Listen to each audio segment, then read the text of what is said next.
to interview Mr. Frank Storey. Mr. Storey, would you state your full name, please? Yeah, my name is Charles Franklin Storey. I am listed as C.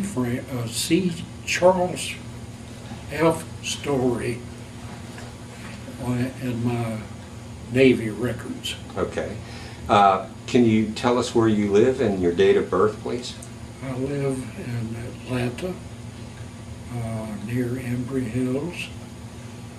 I was born in Rome, Georgia in 1924, which places me at 83 years of age. Congratulations.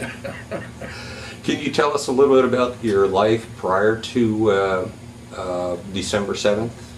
Okay, sure. Living in Rome, Georgia, I participated in all of the sports in high school and worked part-time, worked while I was in school, and in 1941 I was only vaguely aware of where Pearl Harbor was or what its significance was until we were playing a pickup football game at Barron Stadium in Rome, and on the afternoon of December the 7th, and a guy rushed up and told us that Pearl Harbor had been bombed and that we were likely to be in a war. So I went home, and my parents, my mother said, I want you to promise that you will not go into the service until you finish high school. And I agreed to that and did in fact go ahead and finish high school. My initial interest was to fly. I wanted to be either in a Navy aviator or Army, but my physical situation was such that I was rejected for that type service. My next desire was to serve on a destroyer, and so I enlisted in the Navy as a volunteer. Went to Atlanta, was sworn in, and made the long train trip to Bainbridge, Maryland, where the boot camp was. What year was that? What year did you enlist? I enlisted in 1942, Okay. but I didn't go to boot camp until January of 43. Okay. January the 18th, to be precise. And boot camp was quite an experience. And my first reaction when I got there was I had never been north before. I'd never taken a train trip before, but we arrived under the tutelage and care of Chief Boatswain's Mate, who had hash marks all the way up to his elbow and introduced me to some new vocabulary. And we got to Bainbridge. We were loaded on trucks, open trucks, by the way, and then driven to the receiving center. And we went into this large room that had nothing in it except boxes and we were told to remove all our clothes, put them in these boxes, and then we started down the medical examination line, and until we got our uniforms and clothing. And that was my introduction to the Navy. It was cold in Bainbridge at that time. It was very cold, and it was amusing to go proceed down the examination line, because I was given a clipboard and I'd go from one doctor to the next. And when we got to the inoculation station, these big guys, big tough guys, some of them would just pass out. But they had a corpsman there to catch them and stretch them out on the cot. And that was funny, because this never bothered me before. But I was anxious to get on with my situation. I was initially interested, as I said, in destroyer service, but we learned from Scuttlebutt that this would be an armed guard experience, and that we would serve on a merchant ship as a gun crew. And so that's what happened. We went from, during the boot camp experience, I was exposed, excuse me, and had cat fever, and which was a common affliction. Recovered from that, and then we went on from there. My next experience was at Little Creek, Virginia. After I went home on leave, Little Creek, Virginia, we went to gunnery school and was exposed to various type of arms that we'd be using: the 5-inch gun, the 4-inch, the 3-inch 50, and so forth. And we took a trip on a training ship, which was an old gunboat. And we were out for 3 days on the gunboat, and we slept in hammocks, which were strung from the bulkhead and the passageway outside. They let tarpaulins down to protect us somewhat from the wind and the elements. What time of year was this? This was in February, and so it was pretty cold. But I was amused to see that coffee was served in gimbals that hung from the ceiling. You take your cup and you tilt the gimbal and get your coffee that way. And of course we stayed in the Chesapeake Bay, but you could still feel some of the motion of the ship. And after that experience, we moved from there to, I was sent to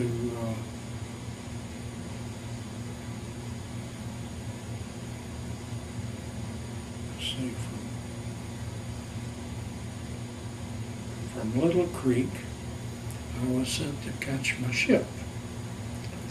And the ship, first of all, from Little Creek, we went to the Armed Guard Center in Brooklyn, in the Brooklyn Navy Yard. And that was a huge place. And the bunks were 6 bunks high, and very little space in between. We were told to watch the bulletin board for our name to come up to ship assignment. And were responsible to do that. Just a question, so the Armed Guard program was the government?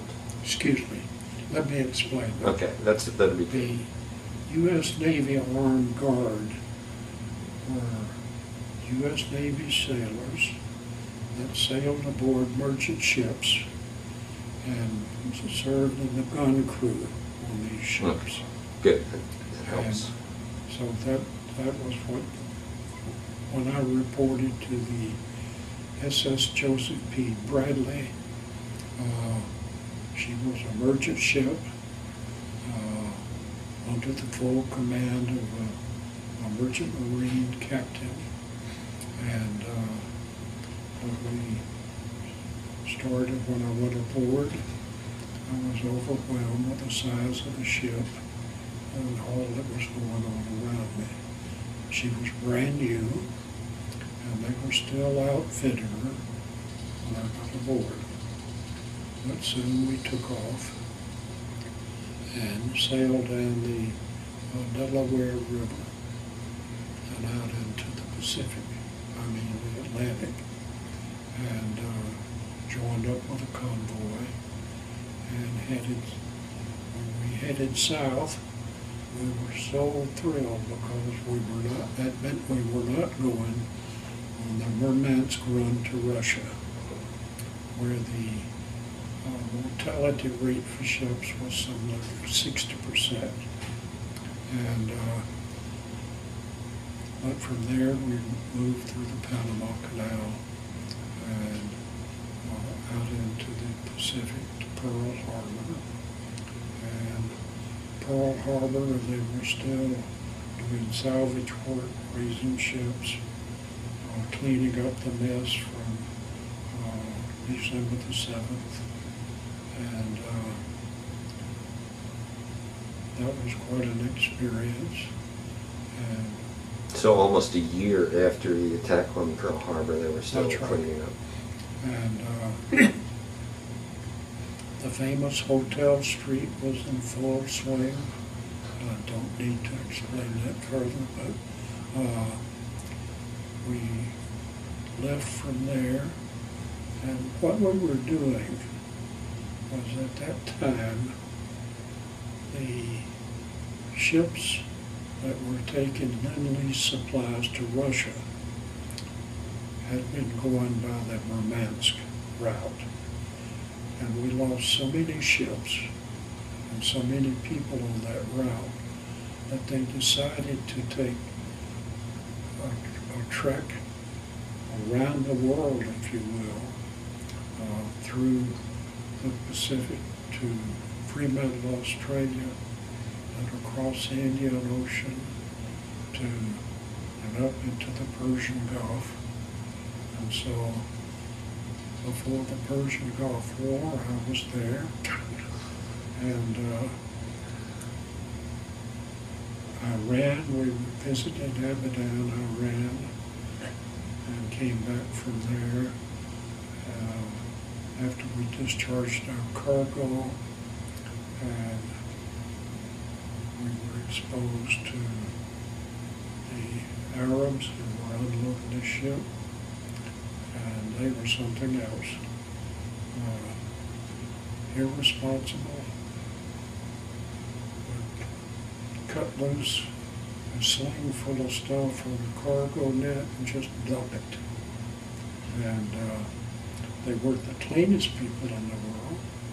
And at any event, we left there and came back through the Indian Ocean and wound up in Bahia, Brazil. What kinds of cargo were you carrying? Munitions? We were classified as an ammunition ship because we had black powder and drums and ethyl alcohol and drums. And after discharging that cargo, that's when we took on ballast and made our way back to Bahia, Brazil, and from there up to Paramaribo, Dutch Guiana. And took on bauxite, which was a mess, and then through Trinidad back to New Orleans. And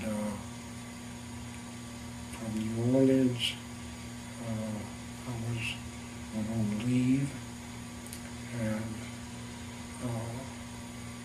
there was sadness in my girlfriend's family, my soon-to-be wife's family, because her sister's brother had gone down aboard the USS Branson in action in the Pacific. But from after leave, they put me in ship's company in New Orleans in the Armed Guard Center there. And I was unhappy with the shore assignment, so I went to request mast and asked to be given duty aboard a destroyer. Of course, any request you make, you get the opposite of what you ask for. So I wound up on in the amphibious forces, and went to I believe it was Little Creek, Virginia, to Norfolk. And from Norfolk, I was sent by train to Fort Pierce, Florida, to receive rocket training. And because I was slated for that kind of duty. But fortunately, I survived that training. We slept in tents. The sand fleas ate us alive at night. This was in Florida. In Fort Pierce, Florida. I'll never forget it. And about every time you leave one station for another in the Navy, you have a physical exam. And during my physical exam, the doctor says, "What's the matter? Your heart is beating very fast." I said, "I was afraid I'd flunk this physical and be put in ship's company here." But from there, went back to Norfolk and was assigned to the crew of the USS LCIG 559. The G in the LCI designation. LCI stands for Landing Craft Infantry, but they had been converted to gunships and fitted out with rocket launchers and 40 millimeters, so that the crew complement was about 70 guys, and the original complement before had been about 26. And most of us that were assigned to this ship had had sea duty before, and none of the original crew aboard this ship had any previous sea duty. And so when our skipper, Mr. Horner, Lieutenant Horner, introduced us to the crew, he said that we would be able to train them, which made them mad. So there was a lot of resentment between the original crew and those guys who came on later. And so from there, we did some training exercises in the Chesapeake Bay, and one incident there was, it was kind of foggy in the morning, early morning, and we were contacted by signal light to stop all engines because we were in a minefield. And of course our quartermaster sang out to the skipper that we're in a minefield. And so Coast Guard, not a cutter, but a small boat, led us out of the minefield. And our captain said, "I'll never forgive myself."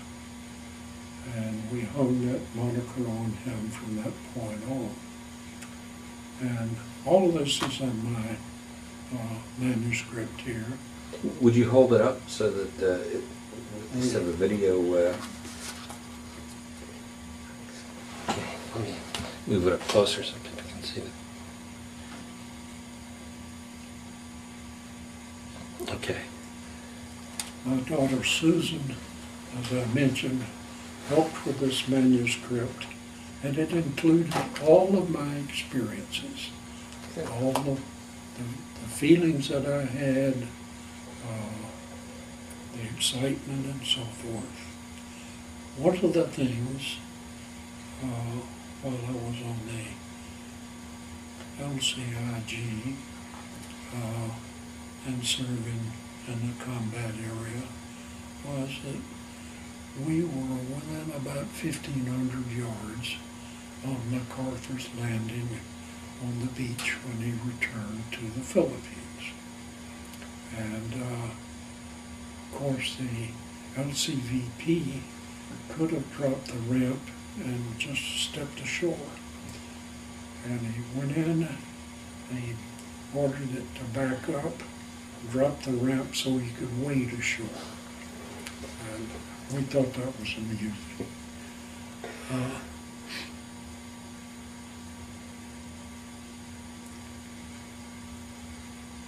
The actions that we encountered once we got into the combat area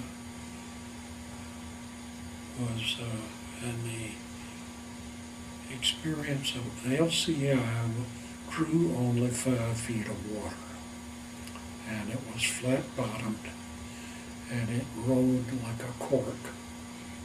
It was very unseaworthy, if you will, not very stable. And when we were first going down the coast, and we came to, en route to the Pacific, we came to the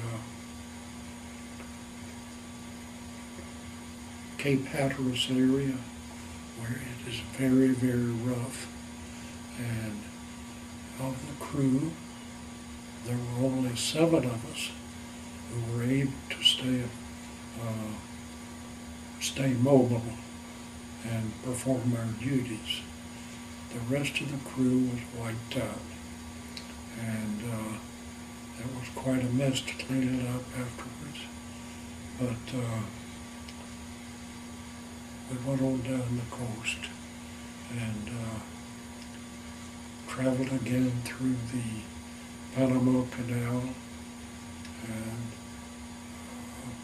that's how we wound up in Honolulu. And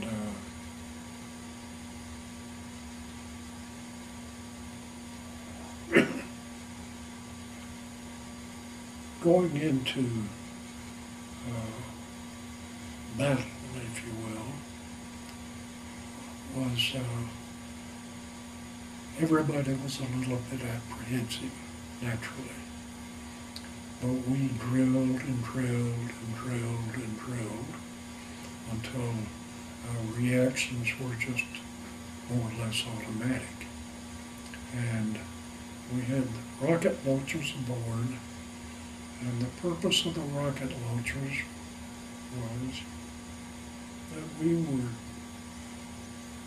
lead the landing troops who were coming ashore by boat or LCVPs to within about 300 or 400 yards of the beach, laying down rocket fire. We could not guide them, only by the ship. And then after we were in that close, we would move away, turn to the side, and the troops would go ashore. But in the meantime, the rocket barrage had just denuded the foliage, and so the troops were able to admit. We made, during the course of our experience, we made 6 invasion rocket runs. And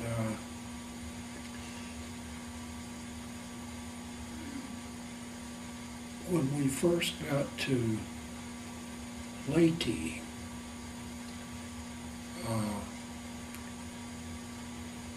of course the Battle of the Philippine Sea was imminent, and we were in the Tacloban area. And at night, high-level bombers would bomb. Of course, they were unguided. They just fell randomly, and that's what worried us. And so that was my first experience to fear, I guess you could call it. But that's what it was. And during the Battle of the Philippine Sea, of course, we didn't know couldn't tell what was happening, except on the morning, I think, of the 25th of October in 44, the ships that were engaged in the first sea battle came back into the anchorage, and a destroyer was down by the stern, and her dead was stacked in mattress covers on the fantail. That was a sobering sight. And then after that, her ship was assigned to, we came under kamikaze attack for the first time, and I think that was our first time on a landing that the kamikazes had been active, and we supported the merchant ships and the smaller ships in the anchorage with anti-aircraft fire. And So was this a landing in the Philippines that you were supporting? yes, Okay. we supported the initial landing when MacArthur went back ashore, and pardon me, and the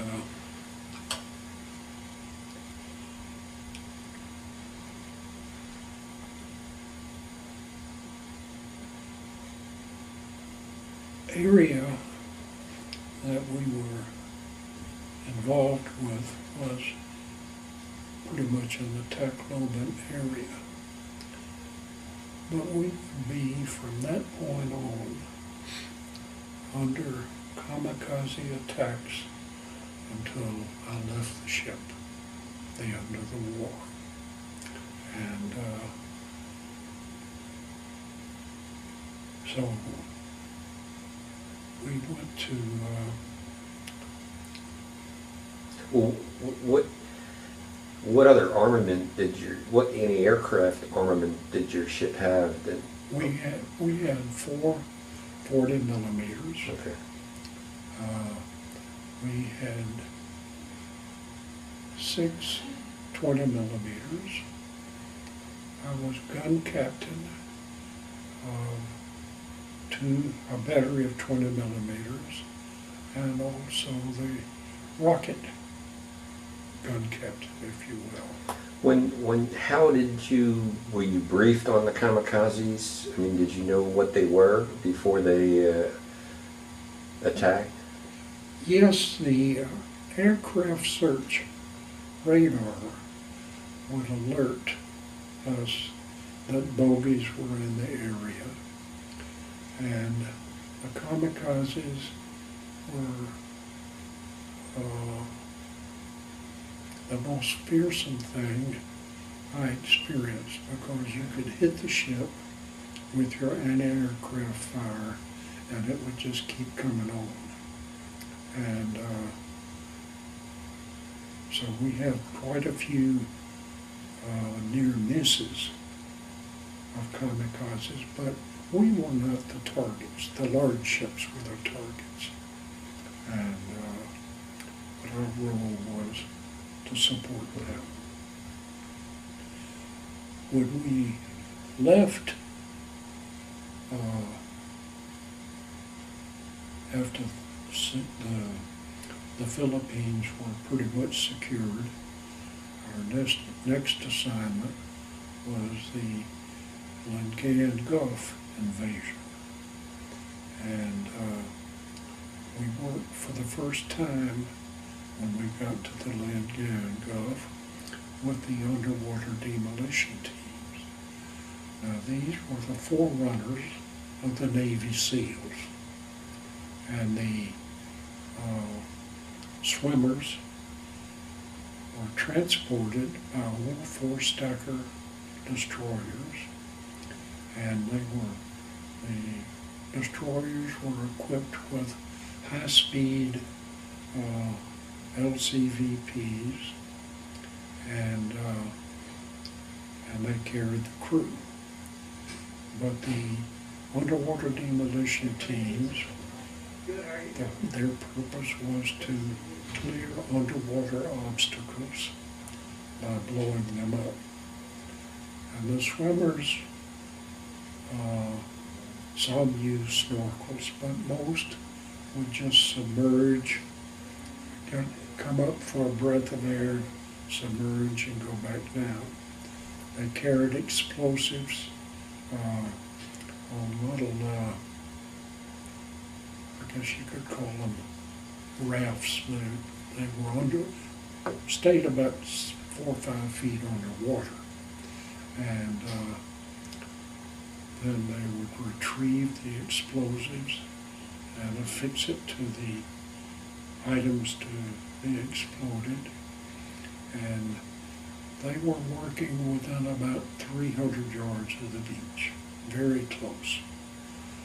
And so when they had the explosives all affixed and everything, high-speed landing craft would pick them up. And they had loops, kind of like a tennis racket. And they would be moving at very high speed, and the swimmer would hold up his arm in a crook, and he'd be jerked, and he'd be caught in that tennis racket type apparatus and jerked into the boat, and then carried back to their ships. And then they would explode the obstacles. And so we worked at -3 days from the invasion at Lingayen. And at the Lingayen invasion, we were very close to, well, not too far off the beach.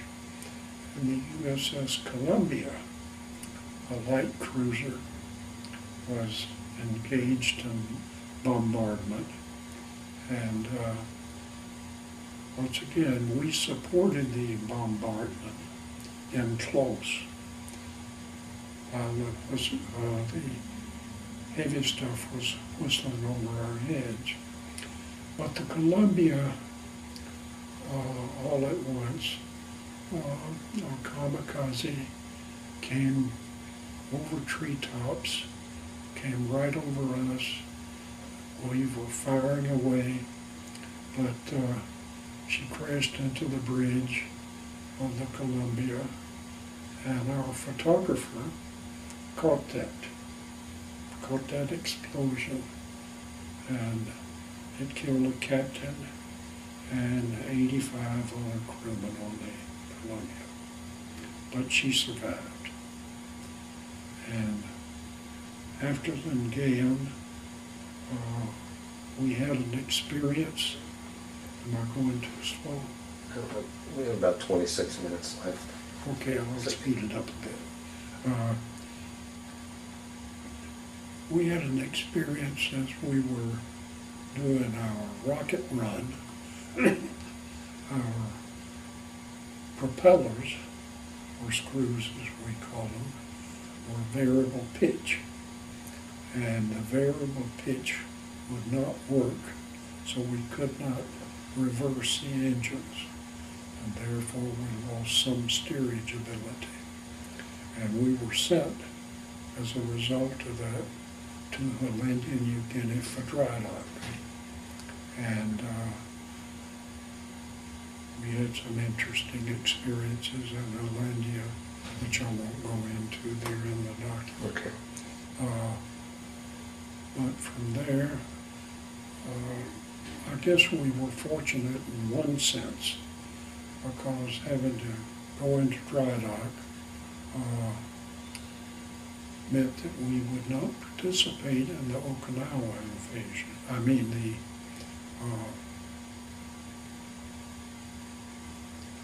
where they raised the flag. Iwo Jima. Iwo Jima. And the LCI gunboats took awful casualties in that invasion. And we think because their squadron commander lined them up as they were going in to work with the underwater demolition teams like it was an invasion. And the Japs just opened up on them from the caves with mortars and surface guns and just about wiped the squadron out. But in any event, we were then ready to go to Okinawa. And at Okinawa, we were in reserve on that Easter Sunday morning in 1945, I think it was. And the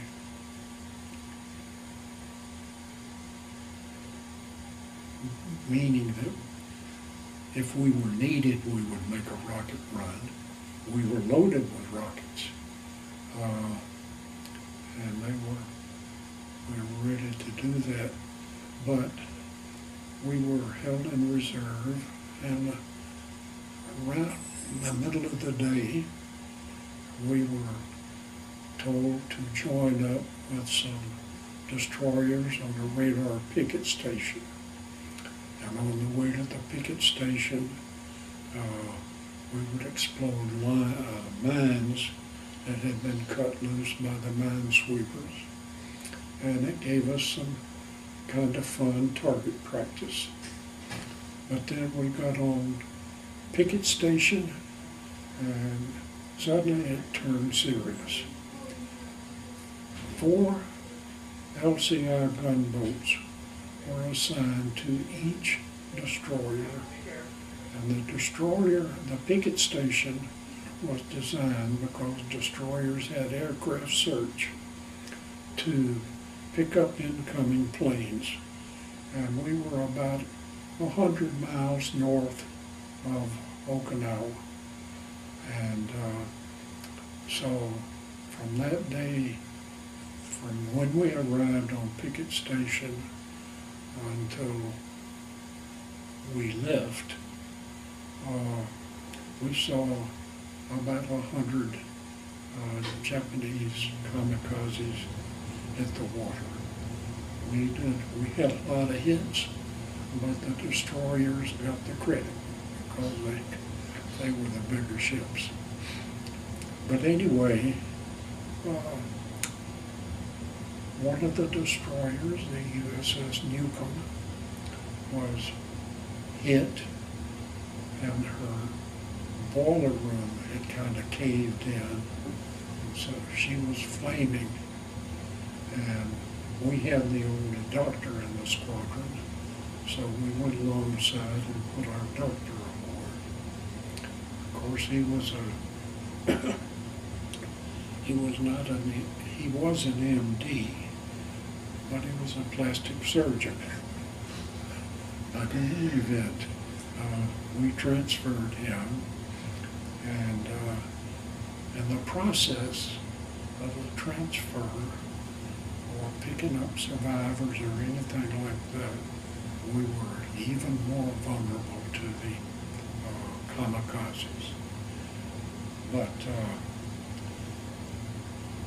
that was the most frightening experience that I endured and the crew endured. We were fortunate. We did not lose a man. We had no injuries aboard. We did take a lot of shrapnel from our rocket runs when our rockets would be hit while in flight by heavier bombardment. But we went from Picket Station, we went back into the Crimerettas, which was a group of islands off Okinawa. And while we were there, Ernie Powell, the famous correspondent, was killed just off the beach, just after we had landed troops. We didn't have him on our ship, but it was unfortunate. They passed the word that he had been killed. And while there, we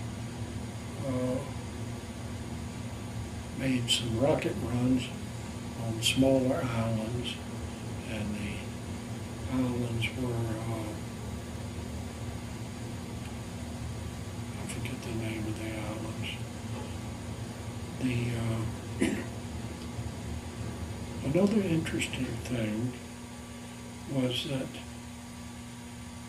in the Leyte battles, the Leyte Gulf, the naval engagements, I had two friends. My uncle was on the Cadishan Bay, who was under attack, and Thomas Hill, my boyhood friend, the guy who got me started in artwork, was flying from the Gambier Bay. The Gambier Bay was sunk, and he was aloft at the time and landed on another ship. So he survived that. But So he was a Navy pilot? He was a Navy pilot, yes. And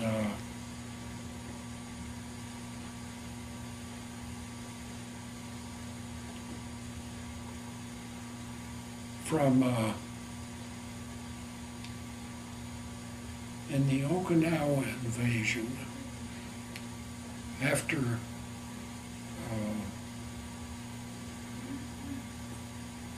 the heaviest beach fighting had taken place, the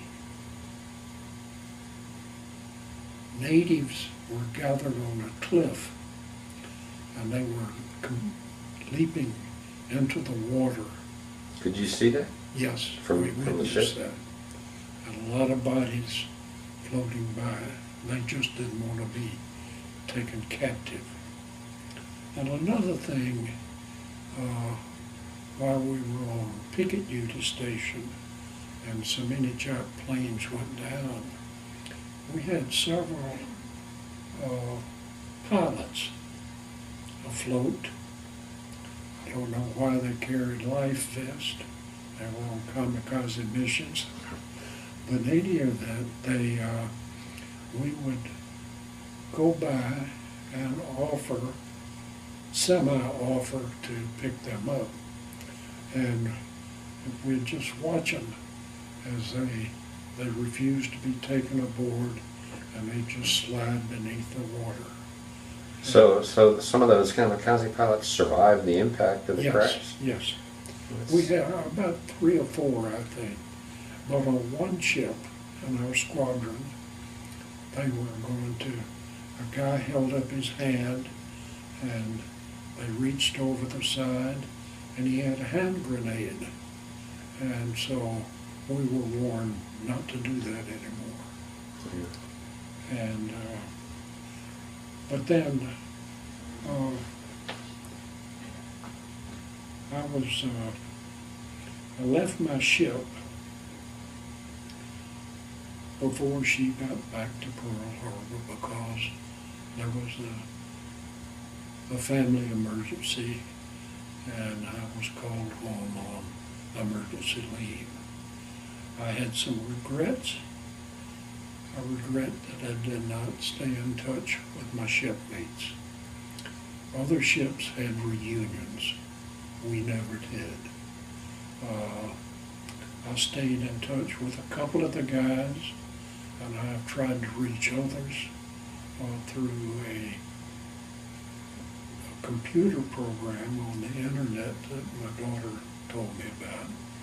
But so far I haven't heard from any others. And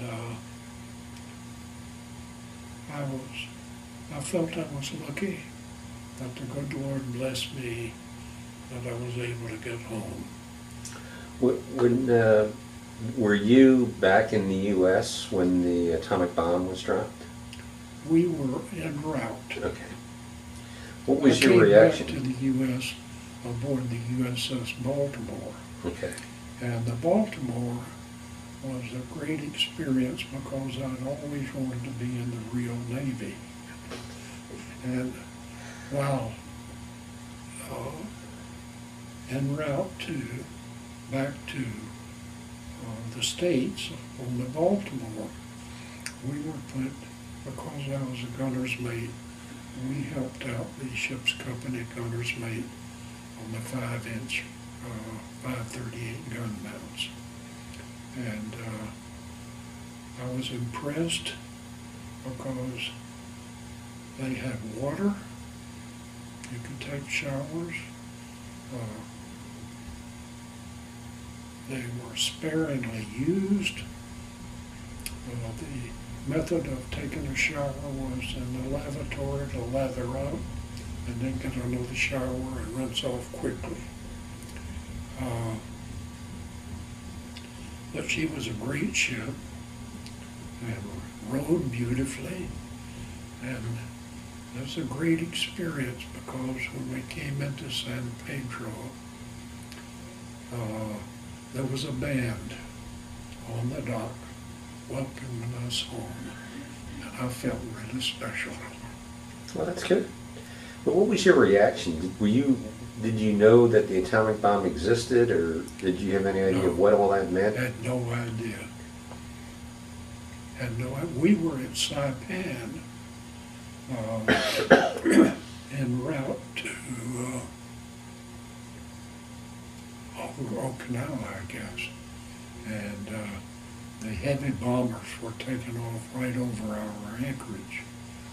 But we have no idea that the atomic bomb existed or anything like that. We were surprised but glad because our ship was headed back to Pearl Harbor to be outfitted for the Japanese invasion, which would have been awful. We would have lost thousands and thousands of men because the Japanese people were trained to fight to the bitter end. So I was glad.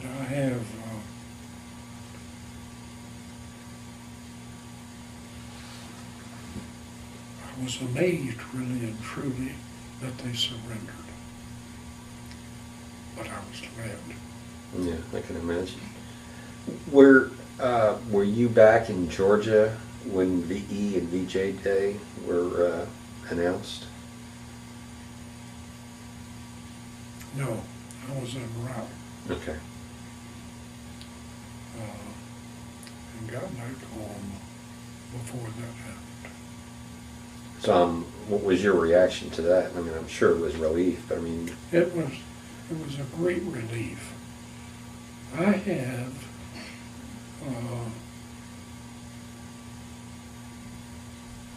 Japanese, when they invaded the Philippines and they instituted the Death March, they committed such atrocities to our troops there and our prisoners of war. I have never had any sympathy for the Japanese people at all. And I still will not drive a Japanese automobile. And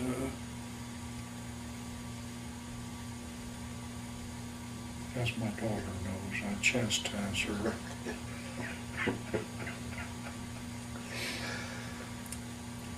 But all in all, once again, I was glad to be able to. In retrospect, I mean, I don't know that there's any good thing about horror, but I mean, if you had to sum up, what was the worst of your experience and what was the best of your experience? Well, the worst of my experiences were the kamikaze raids. And the best of the experiences was that I was not 4F. I was able to serve my country, and I was able to see as much of the world as I saw, because I think I crossed the equator some 6 times in the course of the events. So you went through the shellback business? Oh yes, I have a big section in my book about a lot of pictures were taken of the initiations, and it was interesting. Our commanding officer on our ship had never been to sea before, and therefore had never crossed the equator. And he said that since no officers were shellbacks, we would not have the initiation. Well, our squadron commander heard about that, and he was a Mustang, so he ordered all ships to participate in the occasion. And the officers, I must say, we humiliated them, but they took it in good stride. We felt no retribution later. That's good. And I guess the last guy that I communicated with was our commanding officer, Jim Horner. And I haven't heard from him since. We've got a little under 10 minutes left.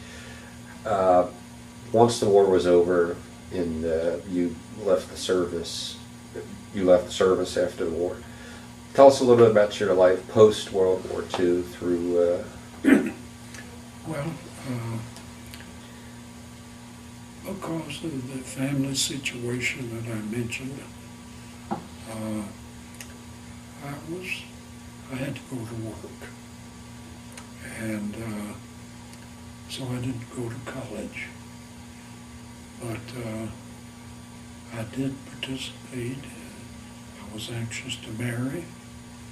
And so I got a job under the GI Bill and worked hard, and eventually was a partner in a business, and so I was able to make enough money to support a family, and I married my wife, Doris, and we had 2 children. One of them is sitting right over there.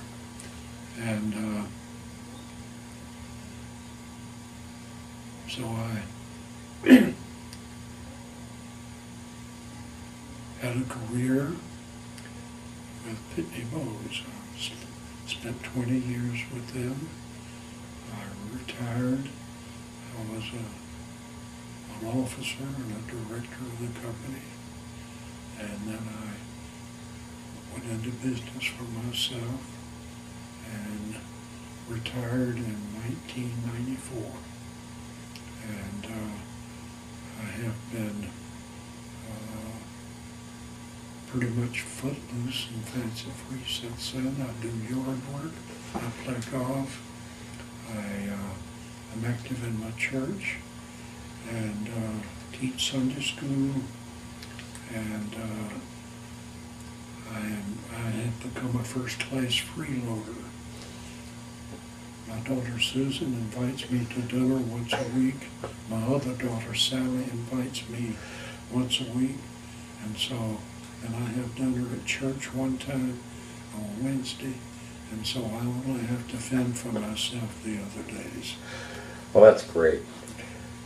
We have about 5 minutes left, so any general comments about your experience? I mean, I know you seem to... Well, yes, I have a couple of comments. I have terrible resentment against Bull Halsey because Halsey left the Jeep carriers unprotected, and we lost so many lives with the Taffy 3 destroyers that were needless. And I resent also the fact that he tried to take credit for the winning the war with the 7th and the 3rd Fleet. And that wasn't true. Admiral Sprague and Admiral Kincaid. But Admiral Kincaid tried to suppress the criticism because he did not want to besmirch the name of the Navy. But nevertheless, I resent his action. I think he was negligent and not doing enough research and taking advantage of the intelligence available when he left the fleet exposed. Okay. Okay. Well, that pretty much uses up the available time. I'd like to thank you for coming in and sharing your experience with us, and thank you for your service also. And if you're aware of any other folks out there who you know that are veterans of any of the conflicts, would certainly be happy to sit down and have a discussion with you. I appreciate that. I have a friend who was an Army guy, and he subscribes to, I forget the name of the paper, I think I told you about it, and it had this blurb in there about you. Oh, okay. And so that's how I came to Well, know good. about I'm you glad to hear and that. contact you. Yeah, so we're beginning to get the word out. Well, again, thank you very much, and we appreciate your time. Well, thank you. I consider it a privilege. Okay, so...